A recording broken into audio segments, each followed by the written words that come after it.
Ukraine is ready to give up joining NATO in exchange for security guarantees, but the peace agreement will ultimately not please everyone. But Ukraine ultimately refused to give up Donbas. President Volodymyr Zelensky made this statement today during negotiations with the Americans.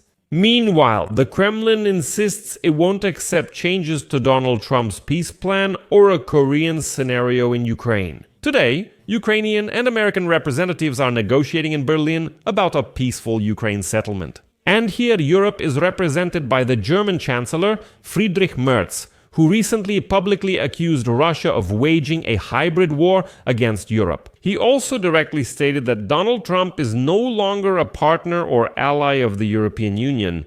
And it's time to finally admit that. And Friedrich Merz has an ace up his sleeve, because the day before the European Union admitted it. Friedrich accused the decision to indefinitely freeze Russian assets in Europe, which immediately took the trump card out of Donald Trump's hands. Because this means that the United States will not be able to profit from this money and will not be able to give it to Putin.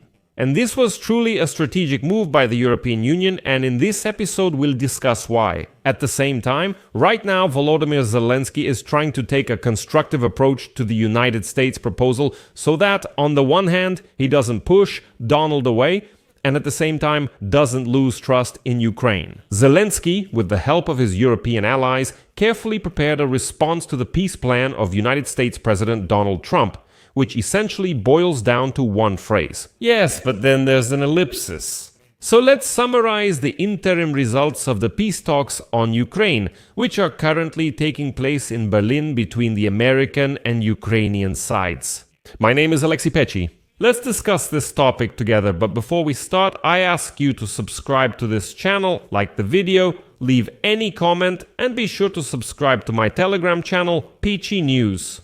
The link to it is in the description of this video. There we publish breaking news as it comes in. So, in Germany on Sunday, December 14, a meeting began between the President of Ukraine, Volodymyr Zelensky, the Special Envoy of the United States President, Stephen Whitcoff, and Donald Trump's son-in-law, Jared Kushner. This meeting was originally planned for December 13, and in a broader format with the participation of Friedrich Merz, Emmanuel Macron, and Keir Starmer. But in the end, it was limited to the Ukrainian and American delegations. But still, with the presence of the Germans at the negotiations, they represent the European Union. But at this stage, I advise you to pay attention to these photos. In them, you can see that the meeting is actually trilateral: Ukraine, Germany, and the United States of America. And, which is very telling, in all the photos, Friedrich Merz is next to Volodymyr Zelensky and doesn't leave his side for a moment. He also sits to the left of Volodymyr Zelensky at the negotiation table. And, this is very different from the 3-day negotiations in Miami last week, where the Ukrainian delegation was one-on-one with Whitcoff and Kushner. Today, Ukraine has such reliable support in the form of the strongest leader in Europe, that is, the Chancellor of Germany, Friedrich Merz. Later, Friedrich Merz left the negotiation room, but he still left his national security advisor, Günther Zauter, at the table.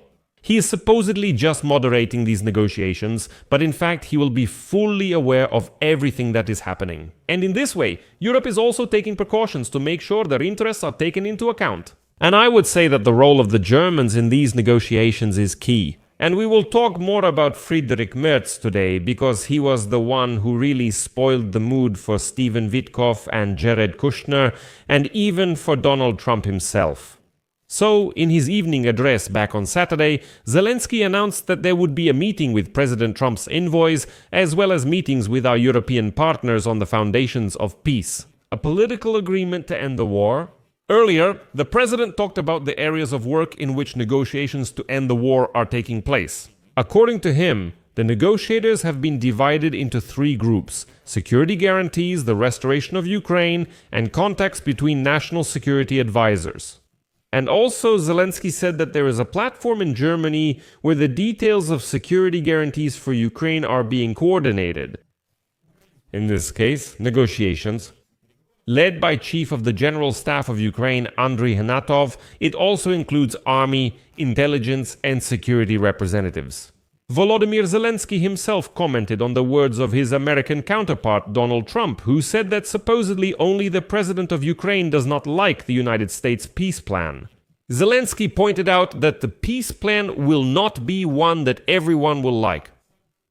Next, the president pointed out that the main thing is for this plan to be effective and fair, and that after it is signed, Russia does not attack Ukraine again. And according to information from the New York Times, Ukraine has given the United States its own version of a peace plan, which contains 20 points, but the United States is already insisting on changes to this version of the plan. And now Zelensky directly responded to these American proposals to rewrite something again. Zelensky stated that in the negotiations the United States is proposing a compromise on the territorial issue, Ukraine withdraws its troops from Donbas, and Russia does not advance further on these lands. Remember, the Russians are already saying, "We will send the National Guard." According to Zelensky, Kyiv considers the principle, "We stay where we are and fix the front line where it is," to be fair. Today, Zelensky stressed that he finds the American proposal unfair and reiterated his point. Zelensky emphasized that it is still unclear who, according to the American plan, will control this buffer zone from which the armed forces of Ukraine will withdraw. It is also unclear why the Russians are not withdrawing the same distance into the occupied territories. According to Zelensky, Ukraine's position is, "We stand where we stand. The Russians don't like it, and they are threatening to occupy the entire Donbas." However, President Zelensky says they often exaggerate their achievements. Well, today the Kremlin has already started yelling that they don't like the plan. Putin's aide on international affairs, Yuri Ushakov, stated that the Korean scenario for Ukraine was not discussed at the negotiations. Quote, "We have never discussed this. We discussed various options for a long-term settlement, and the Americans know our approaches. Copying the Korean scenario exactly was never discussed. In my opinion, not once. I haven't even heard about it." Also, Putin's aide said Moscow hasn't seen Kyiv and Europe's peace plan amendments yet, adding, "Their contribution is unlikely to be constructive." That's a position where we haven't even seen it, yet we're already condemning and rejecting it. That's typical of all Russians. And so, according to Ushakov, the Kremlin will have strong objections if any changes are made to the plan, especially regarding the issue of territories. In short, the unwashed are causing trouble again, but now things are getting interesting. On the issue of NATO, Ukraine is still ready to make concessions. Volodymyr Zelensky stated that Ukraine is ready to give up NATO membership in exchange for security guarantees from its allies. This will be the key compromise from Kyiv in the peace negotiations. Quote, "From the very beginning, Ukraine's desire was to join NATO as it provides real security guarantees. Some partners from the United States and Europe didn't understand and didn't support this direction. Thus, today there are bilateral security guarantees between Ukraine and the United States, meaning guarantees from the United States similar to Article 5. NATO for us, as well as security guarantees from our European colleagues and other countries like Canada and Japan, is an opportunity to prevent another Russian invasion." Zelensky emphasized that security guarantees must be legally binding.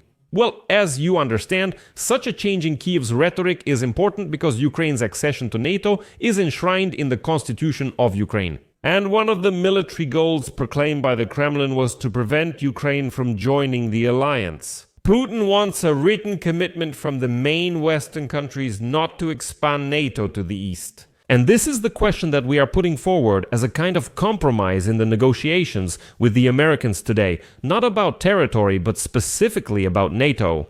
Like, okay, we won't join NATO, but then we should get security guarantees, the same as NATO members have. Regarding the negotiations, Zelensky took an interesting position. You know, today Zelensky is kind of telling Donald Trump that Ukraine agrees with your peace plan, but there are always a couple of buts. Well, for example, Zelensky is ready to hold elections, but for that, a ceasefire is necessary. Zelensky says that the Zaporizhzhia nuclear power plant may indeed remain under occupation, but control over it should belong to Ukraine and the United States. Zelensky admits that the size of the Ukrainian armed forces may be limited, but only up to its current level. Zelensky says that maybe we won't join NATO, but in that case, let the allies provide equivalent security guarantees and so on. But it must be admitted that Zelensky's position was greatly strengthened by the Europeans, and here, in my subjective opinion, Friedrich Merz deserves great respect. Well, first of all, the European Union has agreed on an indefinite freeze of Russian assets. Previously, the freeze on Russian finances had to be extended every 6 months, and there was a risk that Hungary and Slovakia would veto this decision. The amount of Russian assets frozen in Europe is 210 billion euros, which is $246 billion. Their indefinite freezing is intended to convince Belgium, which fears Moscow's reaction, to support the European Union's plan to use this money to provide Ukraine with a loan of up to 165 billion euros to cover military and civilian expenses in 2026 and 2027. According to the initiator's idea, Ukraine will have to repay this loan only when, I emphasize, only when Russia pays Ukraine compensation for all the damage caused by the invasion, that is, when it pays all the reparations. In other words, this loan becomes a grant that advances Russia's future reparation payments. Most importantly, this will now stop the United States and Russia from accessing the money. And now it will be interesting to see with what zeal Whitcoff and Kushner will be working off the Kremlin's positions. Because the money is already frozen, you can't reach it. We will definitely talk about this topic in more detail in the next episode, but at the end of this episode I will add a couple more words about Friedrich Merz. First of all, the Chancellor of Germany rightly believes that the Russian dictator Vladimir Putin will not stop at Ukraine in his aggressive foreign policy and will go to war against Europe. And secondly, Friedrich Merz has finally stated directly that it is now very difficult to call the United States an ally, and therefore negotiations with them should be conducted accordingly. In this regard, Friedrich Merz stated that the principle of Pax America is already a thing of the past. No one should hope that America will protect Europe. And secondly, quote, the United States customs policy, which we'd prefer to be different, but politics isn't about wishes. The American government is doing this, and don't think that this is just a temporary phenomenon. Trump didn't appear overnight, and this policy won't disappear for Americans in a single day. It might be even more difficult with Trump's successor. That's why we're preparing for the fact that we're witnessing fundamental changes in transatlantic relations. End of quote. I'll put an ellipsis here. Friends, share your opinions and conclusions in the comments below this episode. Be sure to subscribe to the channel, hit the bell, and don't forget to like friends. If you want to support the work of this YouTube channel, if this information was useful for you, if you consider my work necessary, you can leave any donation or get a paid subscription to this YouTube channel. In general, you can support the channel financially using the links and details in the description of this video. It says there, support the channel Alexei Pichi. Choose any format that is convenient for you, and I will be grateful for any support from you. That's all for now. Take care of yourselves. Goodbye, everyone.